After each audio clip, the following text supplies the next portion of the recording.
Bonjour, dans cette vidéo je vais vous montrer comment réaliser un petit site internet autour d'une problématique. Donc Note ton STA, c'est un site qui pour une école va permettre à ses élèves de noter l'intervention de leur professeur, et pour l'école en elle-même d'aller rajouter des campus, d'aller rajouter des interventions de professeurs, d'aller ajouter des professeurs et de visualiser les notes qui ont été mises par les étudiants et la moyenne de ces notes.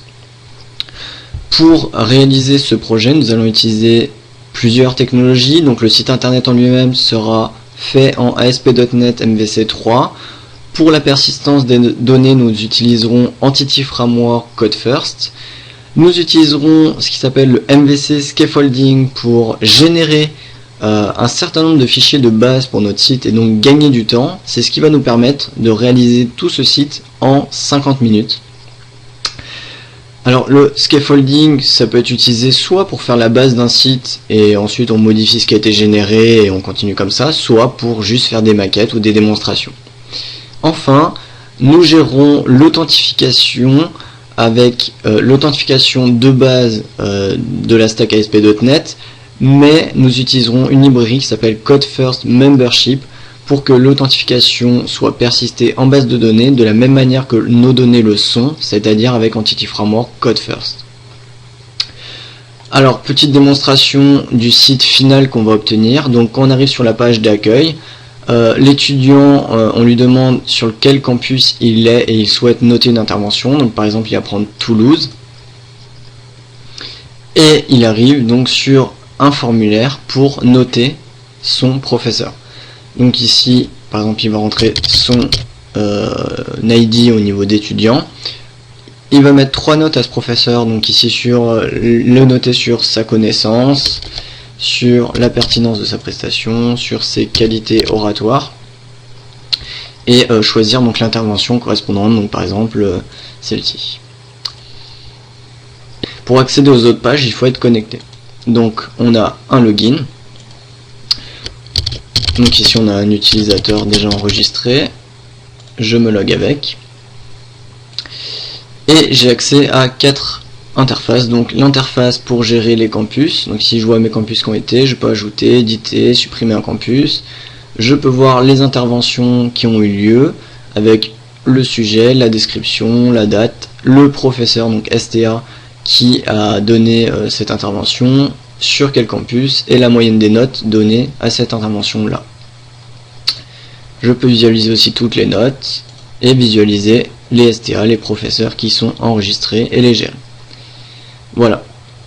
Donc je vais sur Visual Studio et nous allons créer un nouveau projet en ASP.NET MVC3 donc, et on va l'appeler Note ton STA corrigé.web.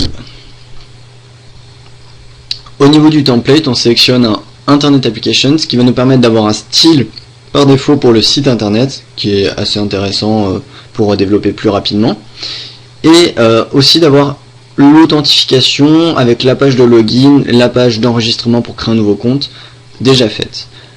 En termes de langage, nous utiliserons le langage Razor pour tout ce qui est vue HTML, et nous utiliserons la technologie HTML5.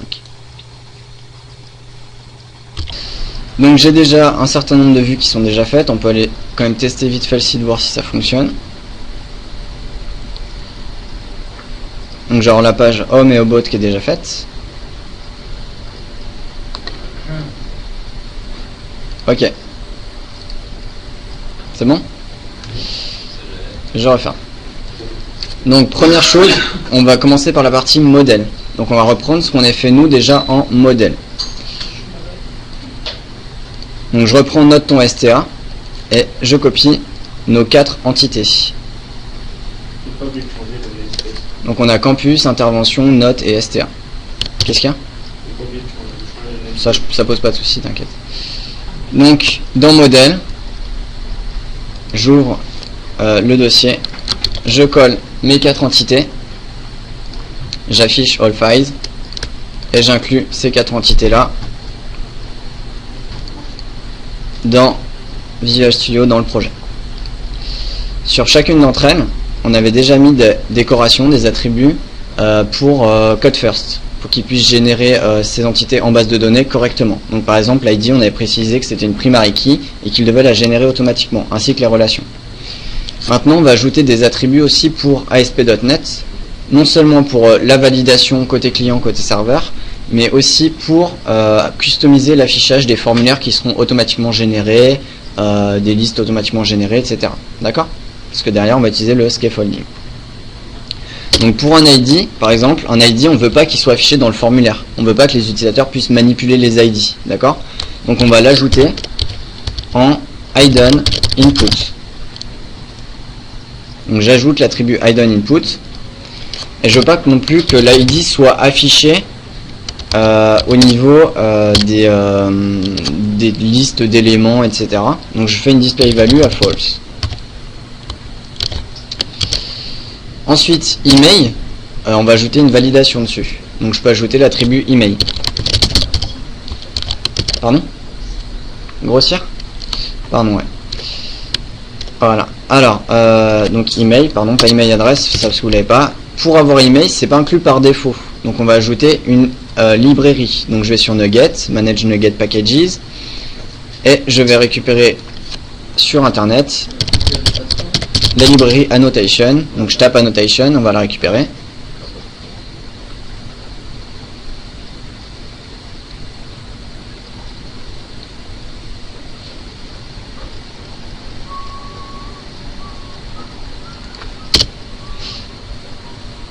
Ok, donc j'ai data annotation extension.mvc3, j'installe, je ferme, et email, cette fois je peux le resolve. Ok, donc ça fera la validation de l'adresse email au niveau client et serveur. Donc pour STA c'est bon, on va passer sur la classe note. Sur la classe note, j'ai aussi un ID. Donc je vais récupérer le hidden input que j'avais mis ici et je vais le mettre sur tous mes ID. Voilà, je resolve. Idem sur intervention, j'ai un ID aussi, donc j'ajoute aussi le hidden input. Je résolve. Et pareil pour campus, j'ai un ID. Je résolve. Ok, je reprends dans l'ordre. Donc sur note, est-ce qu'on a des choses à mettre? Oui. On va rajouter aussi sur la foreign key intervention ID, on va aussi ajouter un hidden input. On ne veut pas que ça ce soit visible par l'utilisateur, cet ID là. Ok. Sur les interventions, qu'est-ce qu'on a? Description. Description, normalement c'est un texte qui est assez long. D'accord? En général en HTML, dans un formulaire, quand on a un texte qui peut être assez long, on utilise un text area. D'accord? Donc pour ça, on peut le préciser. On peut utiliser data type et dire, grâce à l'énumération data type, que c'est un multiline texte. Et grâce à ça, lorsqu'il va générer le formulaire, il mettra un text area pour la description. On ne remet pas le hidden input pour le GUID de STA. Voilà, ici, effectivement, on a un ID. Donc pareil, on va remettre le hidden input. Ici aussi. C'est ok ou pas? Donc multiline text pour le text area. Et une fois de plus, pour les ID, on remet un hidden input. Ok, pour intervention, ça me paraît bon. Et pour campus aussi. Donc pas d'autres modifications à faire a priori sur nos modèles. Ils sont prêts à la fois pour la base de données et à la fois pour ASP.NET MVC. C'est bon? Ok, j'enregistre. Donc maintenant, on peut générer les contrôleurs, les repositories et les pages CRUD correspondantes. Donc pour ça, on va utiliser quoi? On va utiliser MVC Scaffolding. Donc je vais dans la console Package Manager console. Je vais tout d'abord installer le package qui permet de faire du scaffolding, donc MVC Scaffolding. J'installe ce package. Ça, on pouvait l'installer manuellement avec Vous pouvez l'installer soit par la console, soit via Manage Nugget Package par référence. Je vous montre juste les deux manières de faire. Une fois que ça c'est fait, on utilise mon petit script. Donc le voici. Donc c'est un script qui va reprendre tous nos modèles, nos 4 entités, et pour chacune d'entre elles va exécuter la commande scaffold controller, le modèle qu'on lui a donné, pardon, avec un repository en option et force pour écraser les fichiers si on a déjà. Donc je lance la génération, ça va durer un petit moment, le temps qu'il génère une bonne dizaine de fichiers. Donc il a fini de générer tous les fichiers. Donc on va aller voir un petit peu ce qu'il a fait. Alors, déjà, au niveau modèle, il a créé tous les repositories pour chacune de nos entités. Donc si je vais voir par exemple Campus Repository, j'ai la propriété All qui me permet d'accéder à tous les campus de la base de données. On voit qu'ici il a instancié le contexte, donc il a aussi créé le contexte Entity Framework Code First. On a aussi la méthode find pour rechercher un campus en particulier dans la base, insert or update pour insérer ou mettre à jour un campus, et la méthode save. Bon. Donc ça c'est bon. Il a fait pareil pour donc chacune de nos entités. Donc on a vu qu'il a créé aussi le contexte. Donc ça c'est le contexte code first. À l'intérieur on trouve toutes nos tables de la base de données, donc la table qui contient les campus, les STA, les notes, les interventions. Ok, ensuite il a généré nos contrôleurs, donc un contrôleur par entité. Donc si je vais voir par exemple campus contrôleur, je vois qu'il a créé une action index, une action détail pour voir le détail d'un campus, une action create pour en créer un, l'action qui gère la requête de type post sur le create, donc qui va récupérer les données qu'on a mis dans le formulaire et qui va insérer le campus en base de données, avec vérification, validation côté serveur, d'accord. Le edit pareil et le delete pareil, avec au passage un campus repository en propriété de la classe.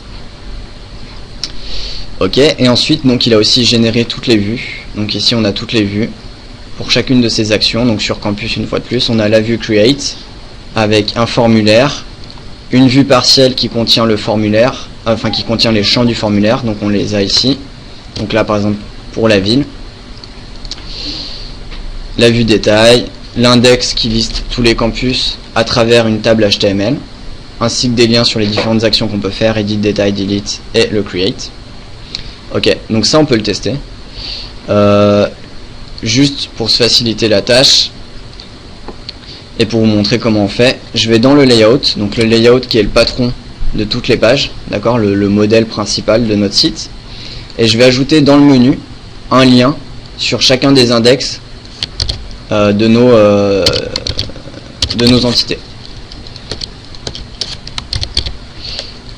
C'est un peu chiant. Ok, alors j'ai le contrôleur, on a dit campus. Je vais aller sur l'action index, voilà. J'ai intervention, note et STA. Donc là je crée juste des liens dans mon menu, hein.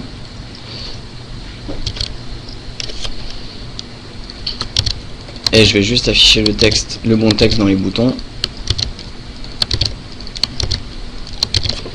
Ok, donc pour initialiser la base de données, c'est à l'entrée du programme. L'entrée du programme, on a dit que c'était dans global.asax.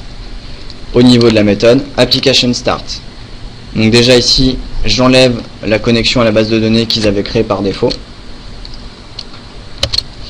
Et je vais ajouter mon database.set initializer.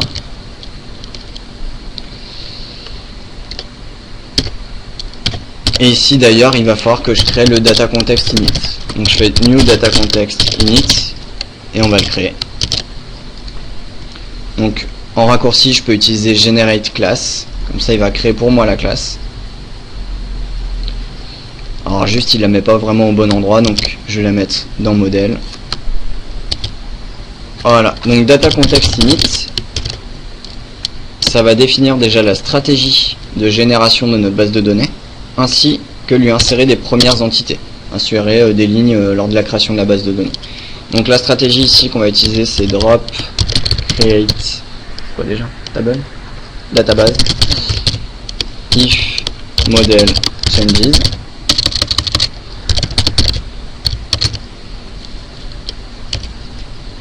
Et notre contexte, c'est note. Alors, je vais le renommer, donc on va mettre data context et je renommerai après. Voilà. Le contexte ici, moi je vais le renommer en data context. Et ici je résolve. Donc ça c'est la stratégie de génération de la base de données, qui va donc être recréée à chaque fois que le schéma va changer, à chaque fois qu'on va modifier une des classes, une des entités. Et on va override la méthode seed, qui est une méthode qui va donc insérer les premières lignes de la base de données lors de sa création. Et là je vais reprendre ce qu'on avait déjà fait auparavant, la création des entités et leur insertion. Donc j'y colle, voilà. Donc pour reprendre ce qu'on avait fait quand même, on avait créé une liste de campus avec Toulouse, Paris. Pour chaque campus on les a ajoutés au contexte, donc dans la base de données, on sauve les changements. Idem avec les STA, idem avec des interventions déjà, donc B3.net, M1.net, etc. Et pareil, on a généré un certain nombre de notes de manière aléatoire pour chacune des interventions. Et on a sauvé tout ça donc dans la base de données. Ok, donc là je crois que c'est bon, il ne manque plus rien. Je vais mettre un point d'arrêt ici pour vérifier que la méthode seed est bien appelée la première fois qu'on lance le projet.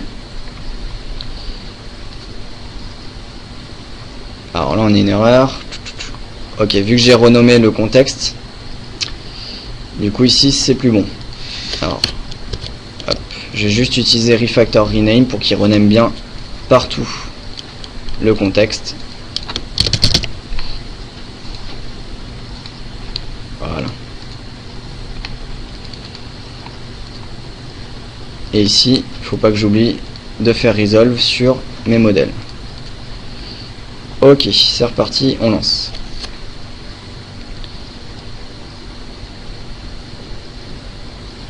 Ok, donc je vais sur campus. Tac, ma méthode seed est bien appelée. Donc ma base de données est en train d'être créée pour la première fois. Et on va lui insérer toutes ces entités là. Donc je vais mettre juste un point d'arrêt à la fin. Vérifier que tout a bien été inséré. Ok, c'est bon, on continue. Et là je vois bien ma liste de campus. Et si on regarde dans l'URL, je suis bien sur /campus. Et en fait /index par défaut. Si je veux ajouter un campus, on va essayer. Donc j'ai créé un campus pour la ville de Montpellier. Mon campus est bien ajouté. Je peux aller voir les interventions. J'ai bien mes interventions que j'avais ajoutées par défaut.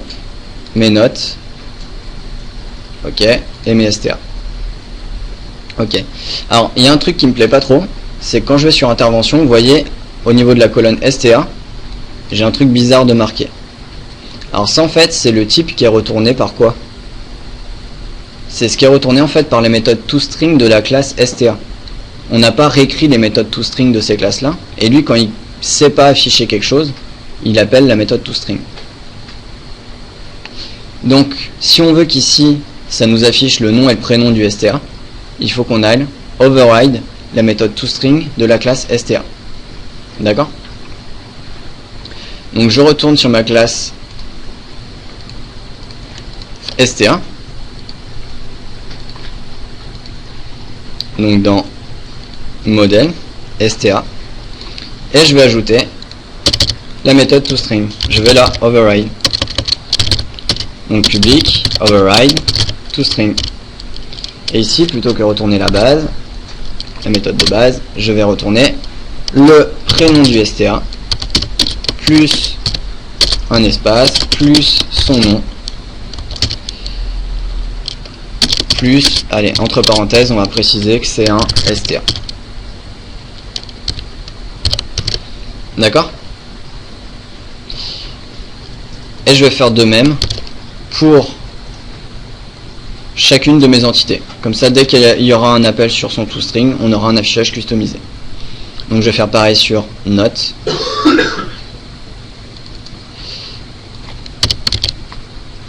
Alors au niveau des notes, je vais retourner les 3 notes que l'élève a données. Donc connaissance, plus un petit slash, plus pertinence, plus un slash plus oratoire. Ok. Idem pour intervention.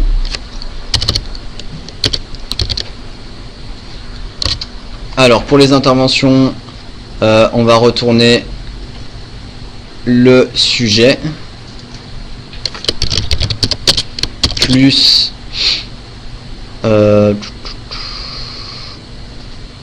le STA, entre parenthèses on va le mettre.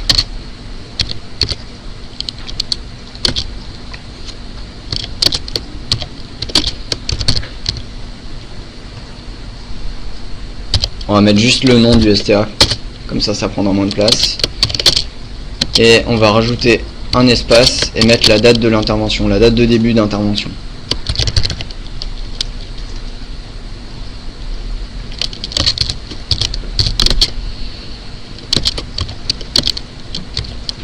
Et je ferme la parenthèse. Ok pour la méthode toString.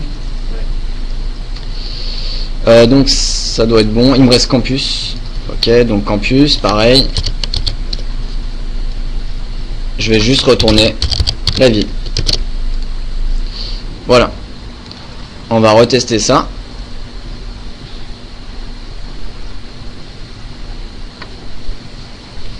Donc si je retourne sur campus, bon là on n'avait pas vraiment de problème. Si je vais sur intervention, par contre voilà, au niveau de mes campus, maintenant j'ai bien les noms des campus. Au niveau de STA, j'ai bien le nom des STA. J'ai plus le nom de la classe complète, enfin qui sert à rien. D'accord? Donc on a customisé cet affichage là. Ensuite, au niveau des interventions, on voulait afficher la moyenne. Là actuellement ça nous dit combien il y a de notes. Il y a 5 notes. D'accord? Ça nous donne le nombre d'éléments dans la liste notes. C'est pas ça qu'on veut, nous on veut la moyenne des notes. Donc ça on va l'ajouter. Donc je stoppe. Et ici je vais aller donc sur la classe intervention. Actuellement il n'y a rien qui me permet d'avoir la moyenne. Donc je vais ajouter dans cette classe là une propriété moyenne. Donc j'ajoute public. Une moyenne ce sera un double. Donc moyenne note. Il y aura juste un getter qui va calculer la moyenne et la renvoyer. Et pour calculer la moyenne, je me base sur la liste des notes. J'utilise la méthode d'extension average qui sert à calculer des moyennes justement dans une liste. Ça prend une expression lambda en paramètres. Et pour faire la moyenne, donc je vais additionner note.connaissance plus note.oratoire plus note.pertinence et je vais diviser le tout par 3.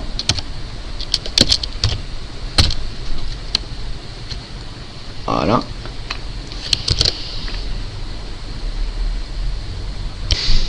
Ok, donc maintenant il suffit d'ajouter l'affichage de cette moyenne au niveau de la vue. Donc on était sur la vue. Est-ce que, vu qu'on a modifié les classes C#, on doit régénérer le train? Alors, effectivement, là on a modifié une classe, une de nos entités. Donc on me pose la question, est-ce qu'on doit régénérer, est-ce qu'on doit refaire le scaffolding? Non. Est-ce que tu as envie que moyenne note fasse partie du scaffolding? Pas vraiment. Ça, on va pas à moyenne note, on l'aura pas dans le formulaire de création, parce que c'est calculé par rapport à la liste des notes. D'ailleurs, tu me fais penser, j'ai oublié de préciser, mais imaginons que le scaffolding, un jour on le régénère. On veut pas que moyenne note fasse partie des formulaires create, etc. Donc pour l'exclure du scaffolding, on peut utiliser l'attribut scaffold colon et mettre false. Et donc moyenne note ne sera pas générée au niveau du scaffolding, ne sera pas pris en compte. Ça fera comme si elle n'existait pas, comme jusqu'à maintenant elle n'existait pas. Ok, donc nous on ne le régénère pas. Par contre on va aller modifier la vue qui avait été générée, la vue index au niveau d'intervention. Et à la place de la colonne note, qui affichait le nombre de notes que possède une intervention, ça on s'en fiche, on va mettre moyenne des notes. D'accord, donc je renomme la colonne. Et au niveau de la valeur de cette colonne-là, j'enlève ce qui faisait qui allait récupérer item.note.count, c'est plus ça que je veux. Maintenant je veux récupérer item.moyenne note. Donc je teste ça. Si je retourne sur intervention, voilà, maintenant au niveau de moyenne note, j'ai bien la moyenne à chaque fois. Ok?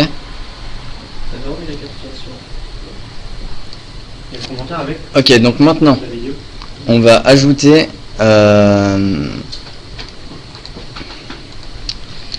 la page, au niveau de la page homme, on va ajouter ce qui était demandé, c'est-à-dire la sélection de campus. Quand la personne arrive, il sélectionne son campus et il fait OK, et ensuite il va voir, il va pouvoir noter son STA.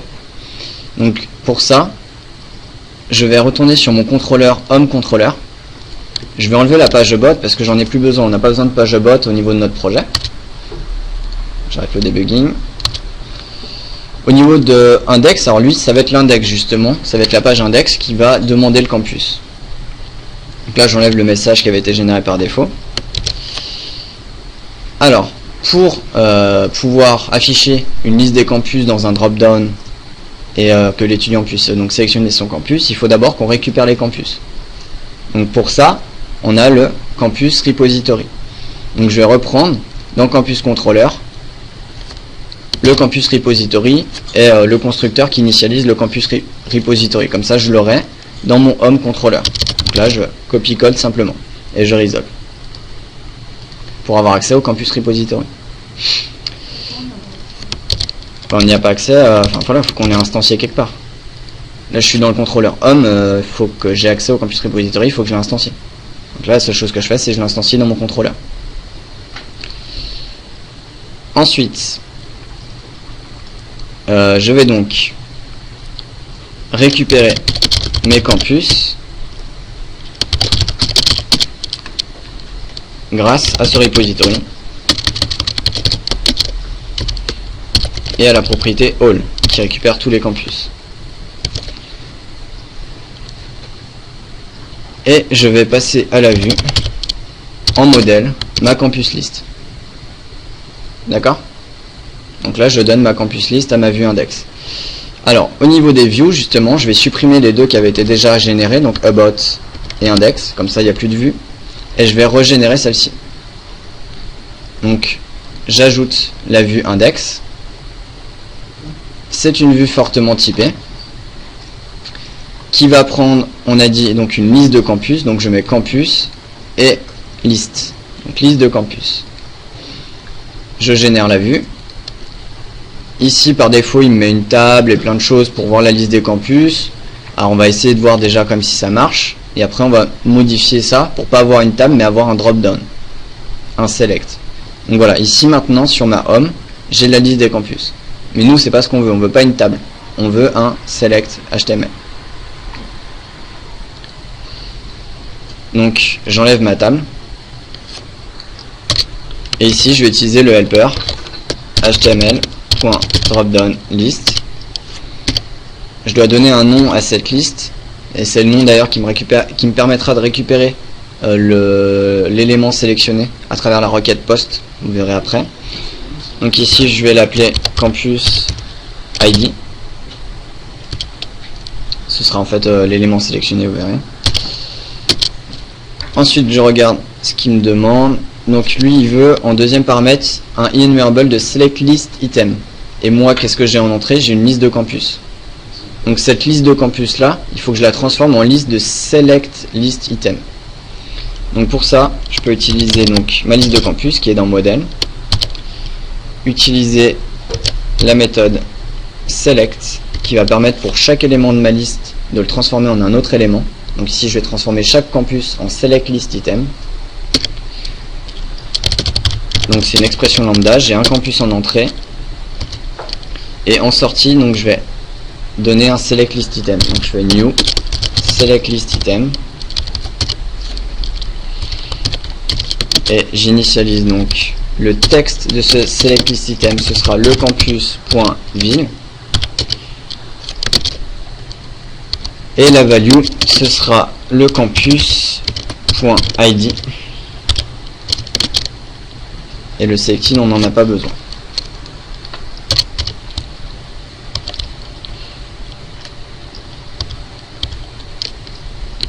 Ok, donc je vais juste tester ça, voir si ça fonctionne.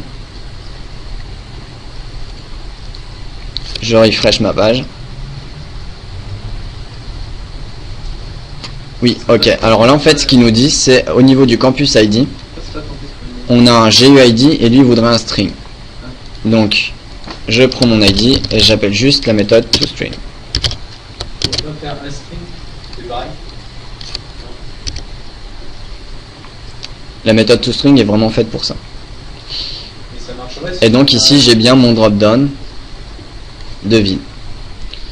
Donc en tout cas, on a maintenant notre select ici avec nos différents campus.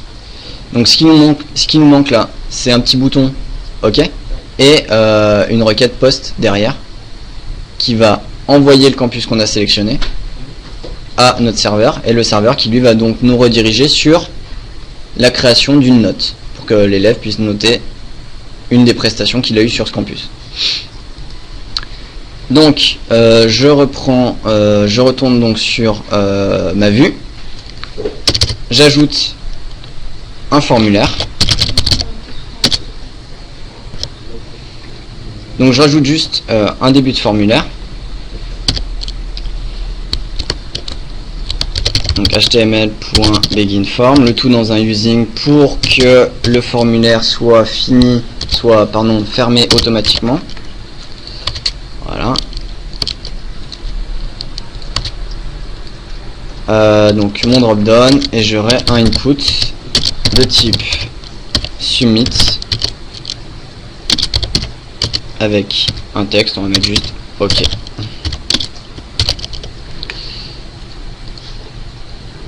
Ok, donc maintenant que j'ai ce formulaire là, le submit qui va bien, il faut que côté serveur, je fasse l'action qui va traiter la requête de type HTTP post que va engendrer ce formulaire là. Donc étant donné que je suis dans la vue index du home controller, je retourne dans le home controller et j'ajoute une action index de type HTTP post. En paramètre, elle va recevoir, alors je sais plus où c'est qu'elle m'a vu là, elle va recevoir le campus ID. Donc c'est pour ça ici, campus ID, je le copie et je vais le récupérer ici. D'accord? En fait, ça ce sera l'ID du campus qui a été sélectionné. Automatiquement, il va faire le lien entre les deux. Et donc ici, je vais pouvoir récupérer le campus qui a été sélectionné en faisant un all.where.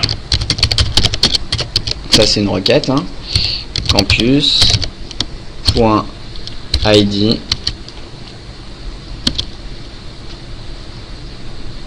égale campus ID. Alors là j'ai une erreur parce que campus ID est un GUID alors que campus ID que je reçois est un string. Donc ça, faut juste que je le mette dans un GUID.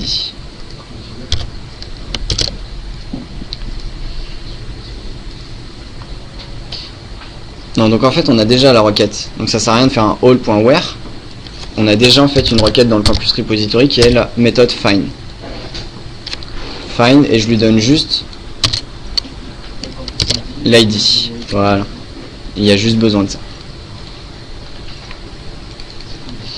Ok, et donc au niveau de... Je retourne pas une vue ici. Si la personne a sélectionné son campus et fait OK, je le redirige, donc redirect to action, sur l'action create du contrôleur note. Comme ça, il va se retrouver sur le formulaire de création d'une note. C'est ce qu'on voulait. Donc je vais tester ça. Je vais mettre un point d'arrêt, comme ça vous verrez qu'on récupère bien le campus ID.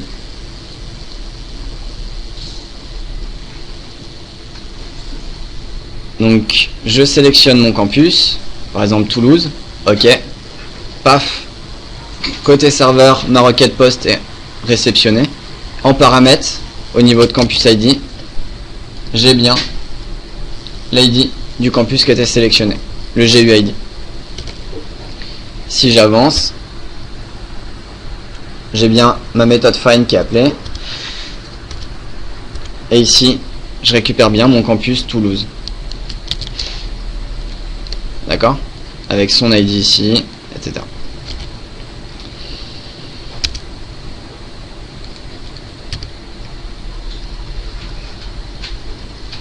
Donc je voulais afficher le nom du STA, mais en fait il n'est pas récupéré, donc ça faut qu'on le précise. Alors j'arrête ici. Je retourne sur le Home Controller. Je vous ai dit en fait par défaut, quand Entity Framework récupère une entité, d'accord, il va récupérer bien sûr toutes les colonnes basiques, donc les colonnes de type normal. Par contre pour tout ce qui est les foreign keys, donc par exemple ici, d'ailleurs je suis pas sur le bon truc, on était sur une intervention. Ouais. Pour tout ce qui est foreign key, donc STA est une foreign key, il va récupérer l'ID, mais il va pas récupérer l'objet en lui-même. D'accord? L'objet en lui-même nécessite une deuxième requête. Il faut récupérer le STA et le mettre dans l'intervention. Donc pour préciser à l'intervention qu'elle doit aussi récupérer le STA, donc je vais sur le create controller, le node controller, pardon, sur la méthode create, et ici je fais pas juste récupérer toutes les interventions, donc j'utilise pas all, j'utilise all including, et c'est ça qui va me permettre de préciser qu'est-ce que je veux inclure en plus. Donc ici je vais avoir une intervention et je vais demander d'inclure en plus intervention.sta, et c'est là qu'en fait il va télécharger le STA et le mettre à l'intérieur de l'intervention. Donc je reteste.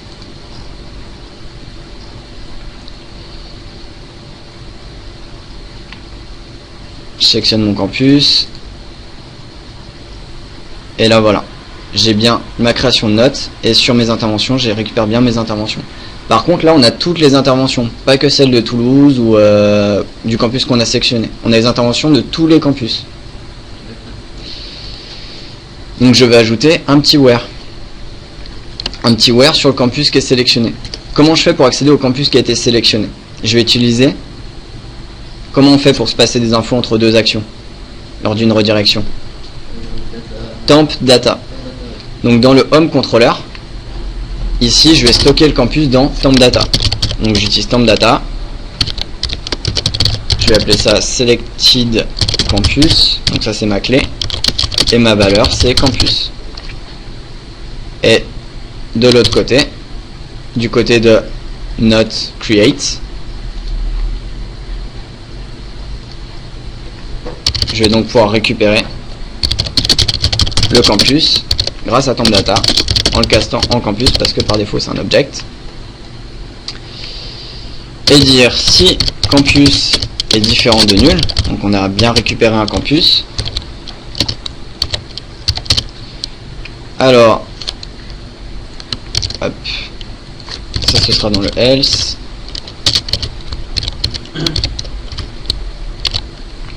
Voilà.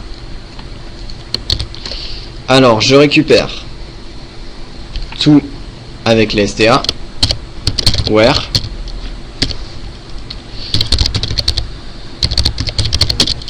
intervention point campus, on va mettre id égal le campus que j'ai récupéré point id, et donc là j'aurai toutes les interventions qui de ce campus là. Ok, ça va ou pas? On relance.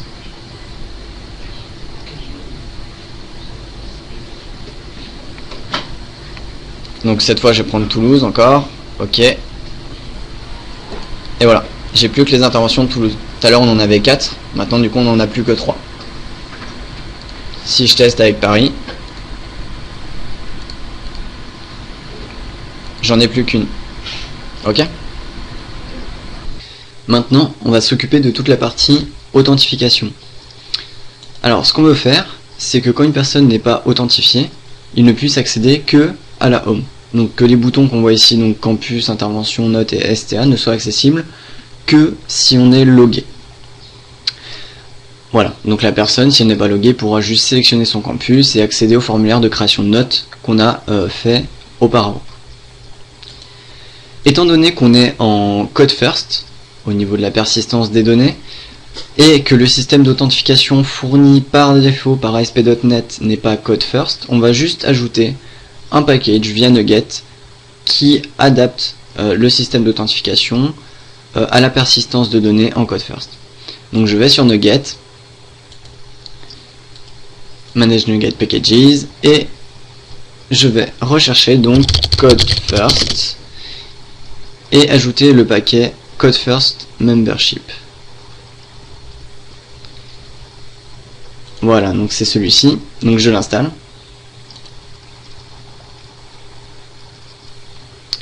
Ok, une fois que vous l'avez installé, il a rajouté un petit fichier membership.config.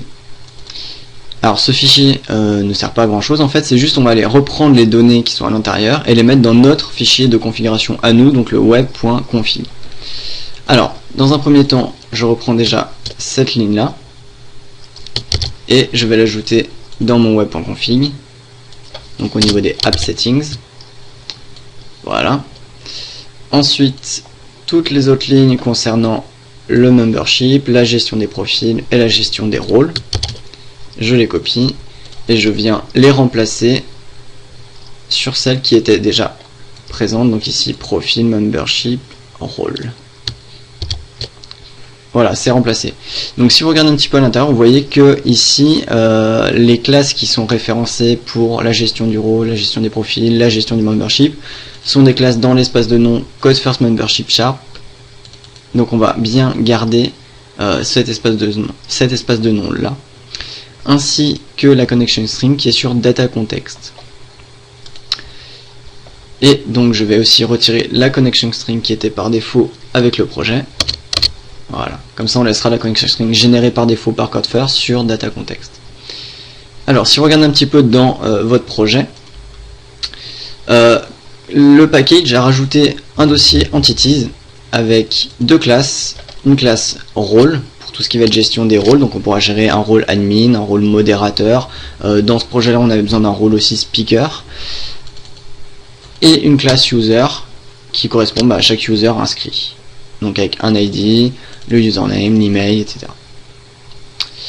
Ok, donc tout ça compatible avec code first. Ensuite, au niveau contexte, ça a ajouté un dossier contexte avec un data context. Alors nous on en avait déjà un, donc en fait on va remettre ce qu'on avait ici. Donc qui définit deux tables, une table pour les users, une table pour les rôles.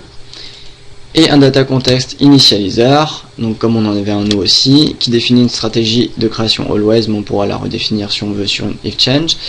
Et une méthode seed qui ajoute juste un utilisateur, donc qui s'appelle demo avec le mot de passe 1, 2, 3, 4, 5, 6 et qui possède le rôle admin. Alors je vais juste reprendre ce qu'on avait fait nous en termes de data context et de data context init. Donc au niveau du data context, je récupère nos tables, je vais les mettre avec les tables qui avaient été définies ici. Ok, donc on reste bien dans l'espace de nom code first membership sharp. Sinon après il faudrait modifier le web.config pour qu'il aille chercher user et role dans un autre espace de nom, ce qui est un peu plus long que de réutiliser cet espace de nom là par défaut. Donc je peux supprimer l'ancien contexte que j'avais. Et au niveau de la méthode seed, je vais reprendre le code qu'on avait. Voilà. Et l'insérer ici. Je laisse le compte démo qui est créé par défaut. Voilà. Je résolve juste mes modèles. Ok. Et je peux supprimer mon data context init. Ok, très bien. Alors, on va lancer une build pour voir un petit peu les erreurs qu'engendrent toutes ces modifications. Ok, donc ici le data context n'est plus trouvé parce qu'il a juste changé d'espace de nom, donc j'ajoute juste un resolve. Ok, on va avoir ça dans tous les repositories. On va vite résoudre ces erreurs.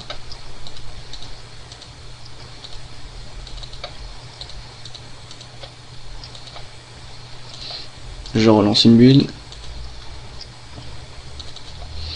Et le data context init s'appelle maintenant initializer.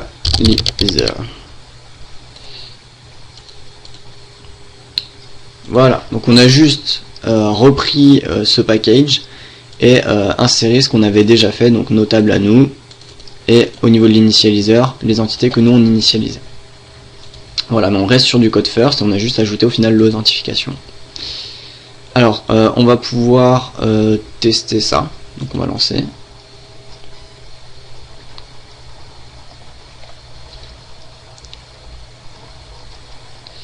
Ok, donc on va essayer de créer... Alors on va déjà essayer de se loguer avec le compte par défaut, donc on a dit démo 1, 2, 3, 4, 5, 6.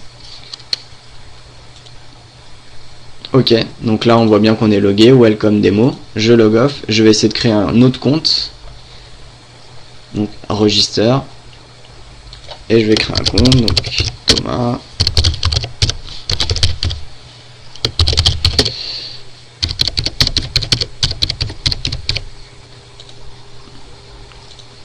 Et c'est bon, donc mon compte a bien été créé, j'ai été logué. Donc l'authentification fonctionne. Donc maintenant, si on est authentifié, on va non seulement cacher ces boutons du menu puisqu'ils ne servent à rien si on n'est pas authentifié et on n'a pas le droit d'y accéder, mais aussi s'assurer qu'on n'a pas le droit d'y accéder.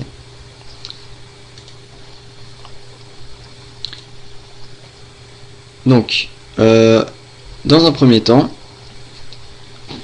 je vais cacher les boutons. Donc au niveau de la vue, je vais sur le layout, puisque c'est là où se trouve mon menu du haut.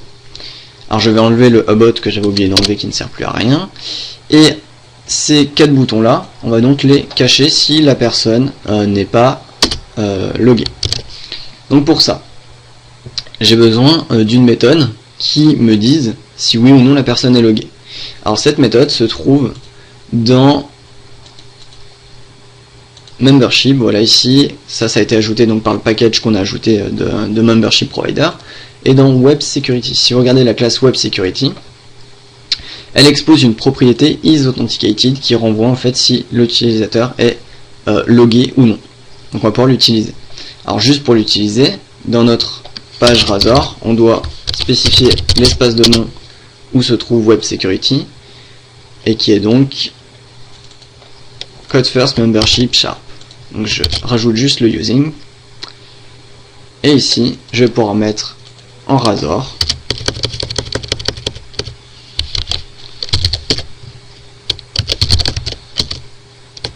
un if sur websecurity.isAuthenticating et à l'intérieur mes 4 boutons que voici. Très bien, on va tester si les boutons n'apparaissent plus lors du login. Si on n'est pas logué, pardon. Voilà, donc si on n'est pas logué, on n'a plus que le bouton Home. Mais c'est pas parce qu'on n'a pas les boutons que notre site est sécurisé. Je pourrais très bien passer directement par l'URL et accéder à Intervention. Ah, là ça m'a logué. Je vais retourner, Intervention. Voilà, donc là je ne suis pas logué. Et je vois quand même les interventions. Ça, on ne veut pas, c'est une faille de sécurité. D'accord? Donc, je retourne ici. Il faut maintenant qu'on sécurise notre site pour qu'une personne non loguée ne puisse vraiment pas accéder à toutes ces pages-là.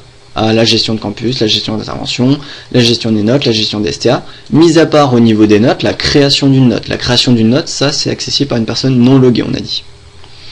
Alors, pour ça, c'est très simple, je vais sur mes contrôleurs, donc on va commencer par Campus Controller,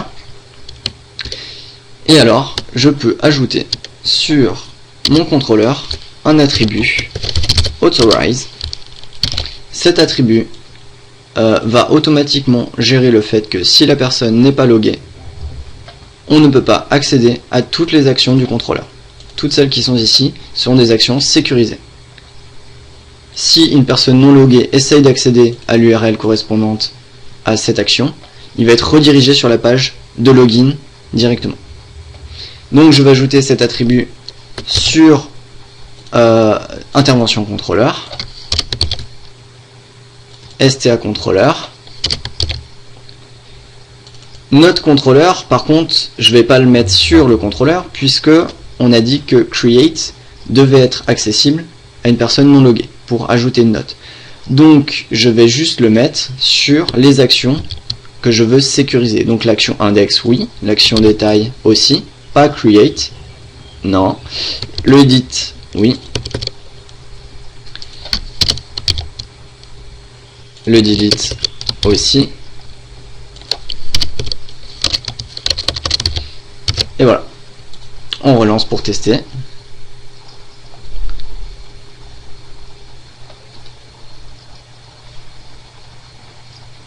Voilà, donc je ne suis pas logué.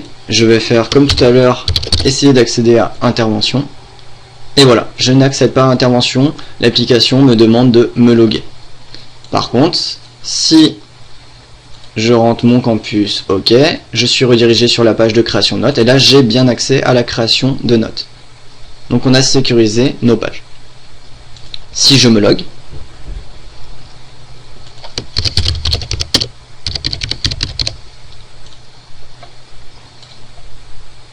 ah oui, mon compte a été perdu parce qu'on a une politique de création de la base de données à chaque lancement de l'application.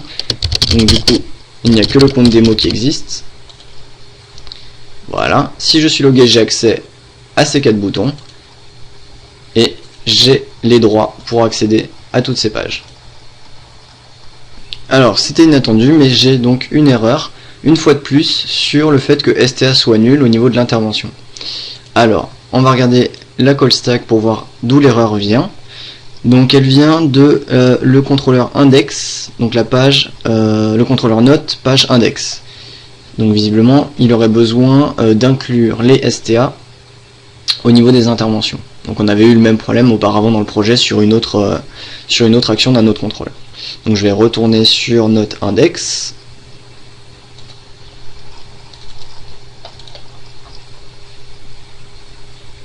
Voilà. Et ici, au niveau de la récupération des notes, je vais ajouter dans le line cleaning qui ajoutait déjà au niveau des notes les interventions, le note.intervention.sta. Donc non seulement quand on va récupérer des notes ici, ça va récupérer toutes les notes avec leurs interventions et le STA des interventions. Je relance pour essayer.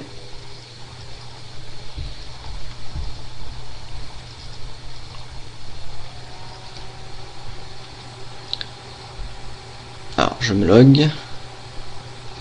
Ok, je suis logué avec démo, et si je retourne donc sur notes, voilà, donc là on voit bien les interventions avec le nom de l'intervention ainsi que le STA qui a été récupéré. Bon, il fallait juste rajouter l'inclusion au niveau de la requête avec Entity Framework. Donc dernière chose que j'ai oublié de montrer, c'est en ce qui concerne la validation côté client et côté serveur des formulaires. Donc au niveau de notre modèle, si vous vous souvenez bien, par exemple sur intervention, alors déjà on a spécifié ici au niveau du formulaire qui crée une texte ARA pour la description, donc on va vérifier que ça a bien été fait. Et pour les STA, on avait ajouté donc ici la validation que email est bien une email par exemple. Voilà, donc on va aller vérifier que ça se fait bien.